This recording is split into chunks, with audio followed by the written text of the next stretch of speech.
सरकार पे भरोसे मत रहिए, सरकार को मजबूर करिए कि वो हमारे भरोसे रहे।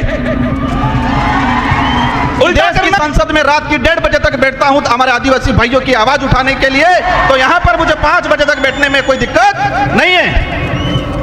हर कानून आता है, जिस बजट सत्र में आता है उसी बजट सत्र में पास हो जाता है, लेकिन आदिवासियों के कानून 20 साल हो गए, 25 साल हो गए संसद में आने के बावजूद भी रुके हुए। देखिए देश के अंदर छोटी सी कुछ घटना हो जाती है, हाहाकार मच जाता है, मीडिया हो, सरकार हो, न्यायालय हो, कोर्ट हो, संज्ञान ले लेती है। लेकिन आज भारत देश के अंदर पिछले 1.5 साल में 300 से 400 आदिवासी नक्सलाइट के नाम से मारे गए, इस पे किसी ने संज्ञान क्यों नहीं लिया? हम कह रहे हैं एक तीर एक कमान, तो क्या छत्तीसगढ़, झारखंड, उड़ीसा वाले आदिवासी एक तीर एक कमान के अंदर नहीं आते हैं? सभी को जय जोहार।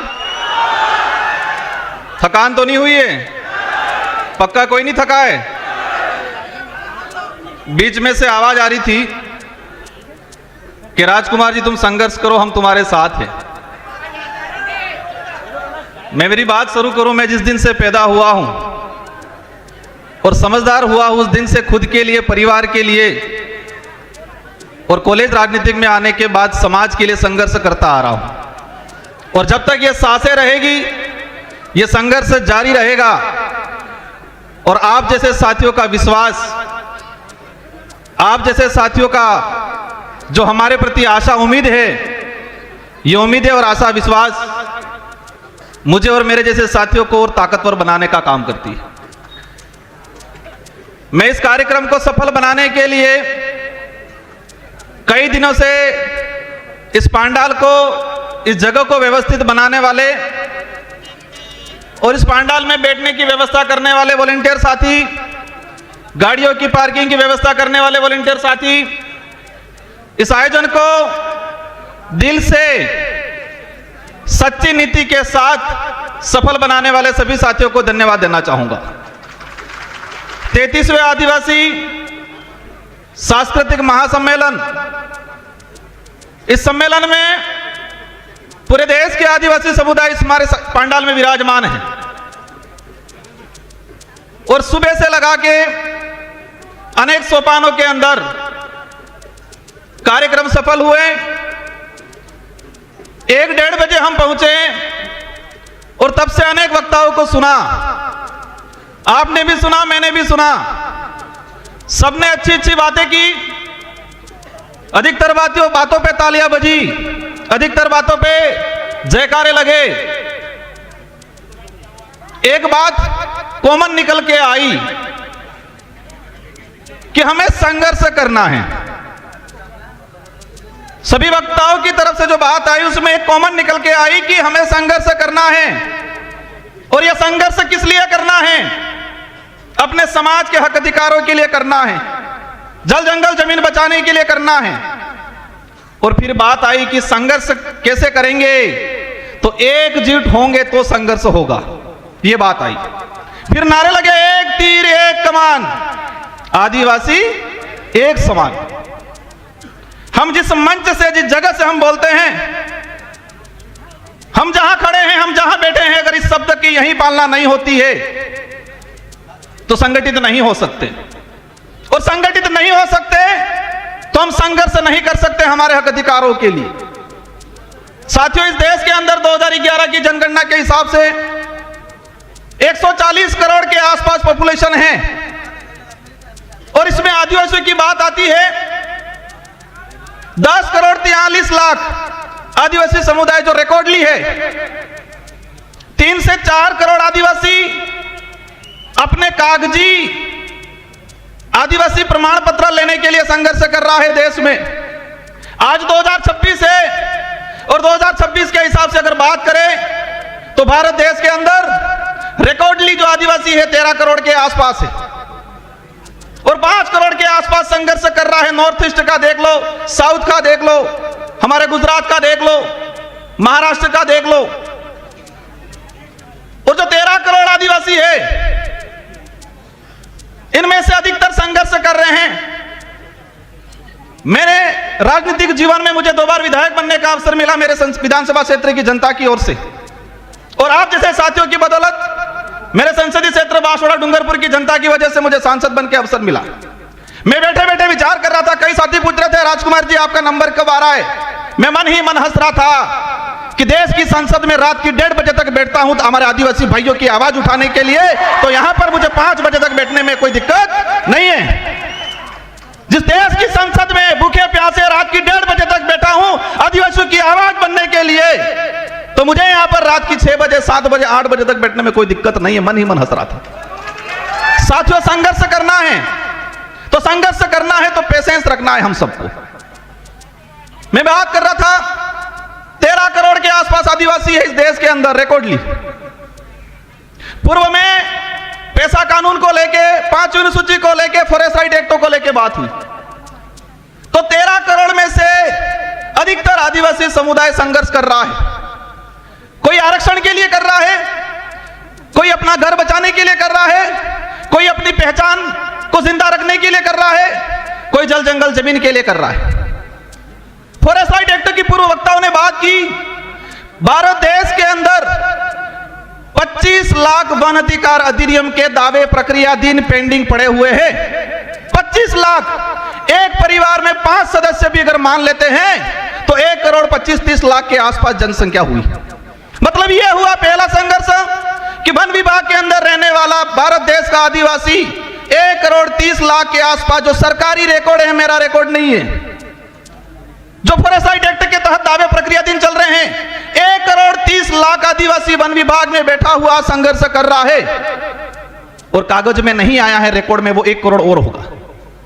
देश के अंदर वन विभाग के बाद चारागाह बिलाना जमीन की बात आती है और चारागाह बिलाना जमीन की बात आती है। मैंने जो पार्लियामेंटली जो रिकॉर्ड निकाला है उससे मुझे जानकारी मिली है कि 2.5 से 3 करोड़ आदिवासी चारागाह बिलाना जमीन पे बैठा हुआ है और संघर्ष कर रहा है कागजी अधिकार लेने के लिए। साथियों, एक बात की बात समझना पड़ेगा, हम अधिकार की बात कर रहे हैं। इस जमीन पे हमारा पुरखाई अधिकार है, हम कहते हैं इस देश के मूल मालिक हैं, लेकिन कागजी अधिकार के लिए संघर्ष कर रहे हैं। कौन सा अधिकार चाहिए? कागजी अधिकार। उस जमीन पे आजादी से पहले हमारे बाप दादा बैठे हैं, उन्होंने कुआं खोदा है, मकान बनाया है, लेकिन उसके पास कागज नहीं है। अब यह समझने पड़ेगा कागज कब जाएगा उस परिवार में, उस समाज में। जब एजुकेशन जाएगा, उस स्कूल जाएगी, पढ़ा लिखा होगा तो कागज जाएगा। जिस समाज में एजुकेशन ही नहीं गया, आज पहली पीढ़ी एजुकेशन प्राप्त कर रही है और उनसे कहा जाता है कि अधिकार हो तो कागज दो। ये कागजी अधिकार। हम प्रयास करेंगे। देश के अंदर अनेक शोध संस्थाएं हैं, इसरो है, बड़े बड़े सैटेलाइट लगे हुए हैं, तो उन सैटेलाइटों से पता क्यों नहीं लग रहा है कि आदिवासी कब से बैठा हुआ है उस धरती पे, उससे कागज क्यों मांगा जा रहा है? यह आदिवासियों को गुमराह करने का तरीका है, बिजी रखने का तरीका है। सैटेलाइटों से छोटी छोटी चीजें कवर हो रही है और उस पर भी मैंने जाने का काम किया, लेकिन ये सैटेलाइट और ये सरकार, हमारे पूर्व जनजाति आयोग के अध्यक्ष जी ने कहा कि 2005 से पहला बैठा हुआ हर आदिवासी को पट्टा मिलना चाहिए, लेकिन सरकार क्या कह रही है? सैटेलाइट से देखेंगे, जिसका मकान है उसको देंगे। और हमारा मकान क्या छत वाला रहता है कि झोपड़ी वाला रहता है? ये सैटेलाइट, ये सरकारें झोपड़ी वाला जो मकान है, हमारा केलूपोस मकान है, जो हमारा कुआं है, उसको मकान नहीं मान रही है। जो 4 दीवारी बनी हुई है, जिसकी छत लगी हुई है, उसी को वो मकान मान रहे हैं। अगर इस स्थिति में हमारे अध्यक्ष जी अगर कह के जाते हैं, क्या हमें मिलेगा पट्टा? आज देश के अंदर जो स्थिति, इसके अलावा क्या बटे? इनसे ज्यादा तो लड़ रहे धर्मों में, पार्टियों में। कोई हिंदू बन गया, कोई ईसाई बन गया, कोई बौद्ध बन गया, कोई जैन बन गया, कोई मुस्लिम बन गया। पूर्व वक्ता ने कहा था कि आपस में ही लड़ रहे हैं, और मेरा जहां तक आकलन है, अगर हम नहीं समझे तो ये लड़ाई और तेज होने वाली है। जिस तरह मणिपुर में हुआ, इसी तरह छत्तीसगढ़ में हो रहा है। आज एक चीज हमने देखी, देश के अंदर छोटी सी कुछ घटना हो जाती है, हाहाकार मच जाता है, मीडिया हो, सरकार हो, न्यायालय हो, कोर्ट हो, संज्ञान ले लेती है। लेकिन आज भारत देश के अंदर पिछले 1.5 साल में 300 से 400 आदिवासी नक्सलाइट के नाम से मारे गए। इस पे किसी ने संज्ञान क्यों नहीं लिया? इस पे यहां पर भी बात नहीं हो रही है। हम कह रहे हैं एक तीर एक कमान, तो क्या छत्तीसगढ़, झारखंड, उड़ीसा वाले आदिवासी एक तीर एक कमान के अंदर नहीं आते हैं? सलमा जूडो चला 2005 से 2008 तक छत्तीसगढ़, झारखंड के अंदर। मैंने पार्लियामेंट में क्वेश्चन लगाया, सरकार को पूछा कि सलमा जूडो चला अभियान, कितने आदिवासी मरे? सरकार कह रही है हमारे पास कोई फेक आंकड़ा नहीं है। इंसान मरा है, भारत देश का नागरिक मरा है और सरकार कह रही है कि हमारे पास पूर्ण कोई आंकड़ा नहीं है। हजारों बहन बेटियों के साथ बलात्कार हुए थे सलमा जुड़ो में, उस समय भी अभियान यही चलाया था, नक्सली उन्मूलन। आज भी अभियान चलाया जा रहा है नक्सली उन्मूलन। अगर नक्सली उन्मूलन होना था 2005 से 8 तक सलमा जुड़ो चलाया, तब क्यों नहीं हुआ? आज अभी चला रहा। मैंने देश के गृह मंत्री जी से भी यह सवाल लगाया, पूछा है कि जिस आदिवासी 14 साल की बच्ची को हाथ में हथियार मिला है, क्या वो पैदा होने से पहले ही हथियार लेके आई थी? क्या बात? 14 साल 15 साल की बच्ची, वो चाइना के हथियार हैं। आप सभी न्यूज चैनल में देख रहे होंगे, जो हथियार आदिवासियों से बराबर हो रहा है, क्या वो आदिवासी चाइना जाके हथियार लेने गया? उन आदिवासियों को हथियार पकड़ाने वाले कौन उद्योगपति है, कौन राजनेता है? जब तक इनका खुलासा नहीं होगा, आदिवासी इधर भी रहेगा, फौज में भी आदिवासी, उधर भी आदिवासी। मर कौन रहा है? आदिवासी मर रहा है। आदिवासी नहीं होती देश का किसान कौम का, गरीब कौम का आदमी मर रहा है, वो भी फौज में कौन जाएगा? क्या उद्योगपति अडानी अंबानी का नेता बेटा जाएगा फौज में? आज देश के अंदर हजारों हेक्टर, लाखों हेक्टर जमीन पिछले 5 सालों के अंदर लीज पे दिए फॉरेस्ट। एक चीज देखा, मेरे अंदर भी पहले डर था, जो कोई कार्यक्रम कराते हैं उनको भी डर रहता है कि कोई कुछ बोल नहीं दे, पीछे हमारे को पुलिस पूछेगी। डर से लड़ाई नहीं लड़ी जाएगी, डरोगे तो मरोगे। हम सच्चाई के लिए लड़ रहे हैं तो लड़ना पड़ेगा। अगर हम जो बात बोल रहे हैं सरकार लिख के दे दे ये गलत है, जो बात हम पार्लियामेंट में बोल सकते हैं वो बात इस मंचों से भी होनी चाहिए आप लोगों के द्वारा। मैंने कहा था मुझे बारी नहीं मिलेगी चलेगा, मैंने यह भी कहा था कि मुझे नहीं बोलना, मैं सुनना चाहता हूं। साथियों, मैंने पिछले सम्मेलन आयोजन कमेटी का सम्मान करता हूं सभी का। मैंने पिछली बार में कहा था कि हम जो हर साल आयोजन करते हैं, जितने जो वक्ता अपनी बात रखते हैं, एक मेमोरेंडम बनाए, प्रस्ताव बनाए और वही डेलीगेशन राष्ट्रपति से मिले, प्रधानमंत्री से मिले, सारे राज्यों के मुख्यमंत्री से मिले। ये करना पड़ेगा। बाकी हम सांसद बन जाएंगे, विधायक बन जाएंगे, इनमें से बेटे फिर जो जिनके मंशा है वो बन जाएंगे, होना कुछ नहीं है। देश के अंदर 47 आदिवासी सांसद आते हैं। मेसा कानून 2.5 से 3 करोड़ आदिवासी नगर निकाय, नगर पालिका क्षेत्र के अंदर आज अतिक्रमणकारी के रूप में उसकी पहचान की जा रही है। 2.5 से 3 करोड़ आदिवासी। म्युनिसिपल एक्ट शेड्यूल्ड एरिया के अंदर स्पष्ट कहा गया है, और इसका मैंने पार्लियामेंट में 2001 से। साथियों, एक बात जानना आज कि देश की संसद को भी देखा है, राजस्थान की विधानसभा को भी देखा है, लेकिन हर कानून आता है जिस बजट सत्र में आता है उसी बजट सत्र में पास हो जाता है। लेकिन आदिवासियों के कानून 20 साल हो गए, 25 साल हो गए संसद में आने के बावजूद भी रुके हुए। मेसा कानून 2000 में आया, 2003 में इसकी कमेटी की रिपोर्ट आ गई और आज तक पेंडिंग पड़ा हुआ है, क्योंकि वो आदिवासी के हित का था। मेसा कानून आता तो शहरीकरण के इलाके में जो आदिवासी रह रहा है उसको विशेष राइट मिलते, उसकी जमीन रिजर्व हो जाती। मैं समझता हूं समय काफी हो गया है।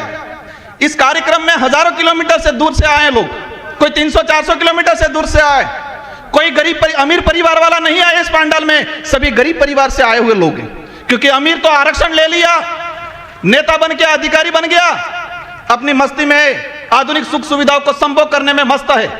सारे ऐसे नहीं होंगे, 10% हैं हमारे बीच में अधिकारी कर्मचारी आए हुए, इनका सम्मान करता हूं मैं। लेकिन अधिकतर रिजर्वेशन का लाभ लेके हुए घर पे बैठे हुए। इस पंडाल में मजदूरी करने वाला भाई आया हुआ है।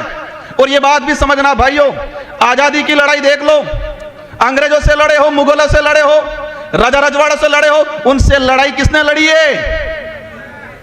आदिवासी ने लड़ी है। और आदिवासी में भी किसने लड़ी है? जो गरीब था उसी ने लड़ी है भाइयों। बिरसा मुंडा को हम याद करते हैं, वो गरीब परिवार से थे।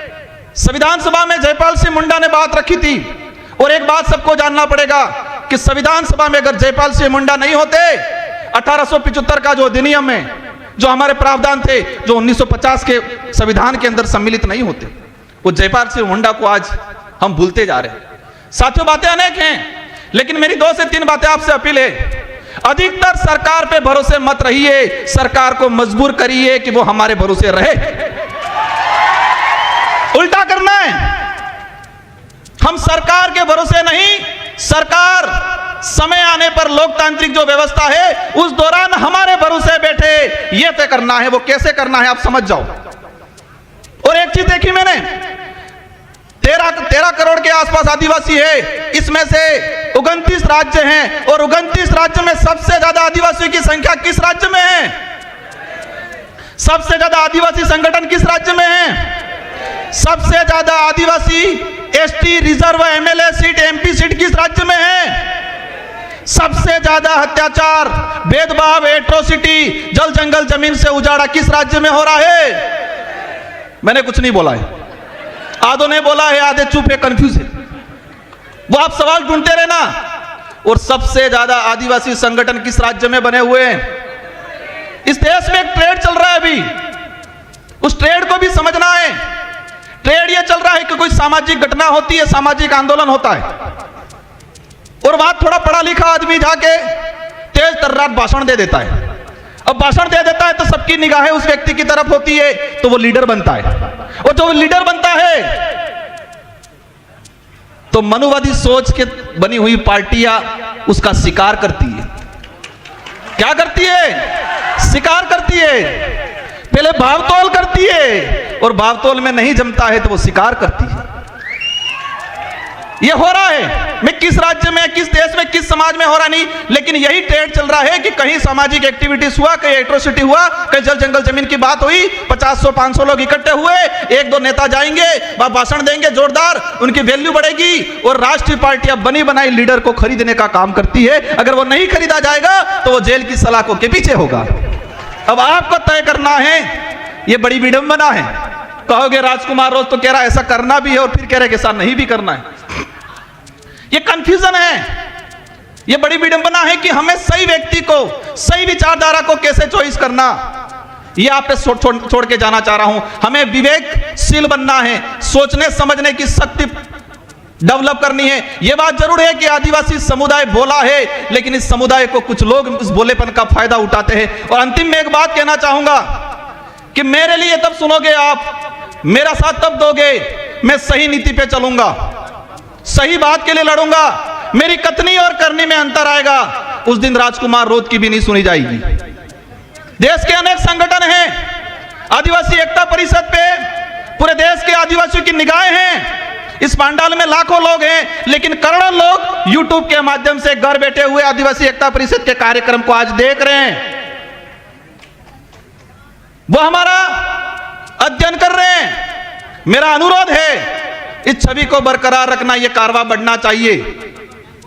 हमें स्वच्छ सही नीति से इस संगठन को चलाना है। मैं एक आदिवासी समुदाय का एक मामूली आदमी होने के नाते मेरा हमेशा सहयोग रहेगा। विचारधारा उद्देश्य कुछ हो सकते हैं अलग, लेकिन आदिवासी समुदाय के हक अधिकार, उनको एकजुट करने की बात आएगी, राजकुमार रोध खड़ा रहेगा। लेकिन मेरा हाथ जोड़ के अनुरोध है कि कथनी और करनी में अंतर मत आने देना, नीति सही रखना। अगर नीति में मेरी और कथनी करनी में, मेरा उदाहरण ले लेता हूं, फर्क आ गया, समाज आज कारवा है, लेकिन नीति और करनी और कथनी में अंतर आ गया, पीछे कोई नहीं मिलेगा कुछ समय बाद। इस बात को ध्यान रखना सभी। समाज को जरूरत है, समाज हर बार ठगा गया है, हर व्यक्ति से ठगा गया है, हर संगठन से ठगा गया है। हम प्रयास करते हैं, हम सबको मिलकर प्रयास करना है, क्योंकि एक बार कोई लीडर बनता है और वो कोई गड़बड़ कर देता है, समाज ठगा हुआ महसूस करता है। कोई संगठन बनता है, उस संगठन से आस लगती है, अगर वो संगठन कथनी और करनी में अंतर कर देगा तो समाज ठगा हुआ महसूस करेगा। भाइयों, आजादी के बाद से हजारों बार आदिवासी समाज ठगा हुआ है, व्यक्तियों के द्वारा, संगठनों के द्वारा। हम प्रयास करो, आप ज्यादा कुछ नहीं कर पाओगे चलेगा, लेकिन कथनी और करनी में अंतर मत आने देना और सही नीति से, निष्पक्ष नीति से हमें आगे बढ़ना है। इन्हीं शब्दों के साथ आप सबको धन्यवाद, आभार। जय जोहार, जय भारत, जय बिल प्रदेश, जय संविधान। एक तीर एक कमान, एक तीर एक कमान, इस नारे की भावना है, उसको जिंदा रखना। जय जोहार।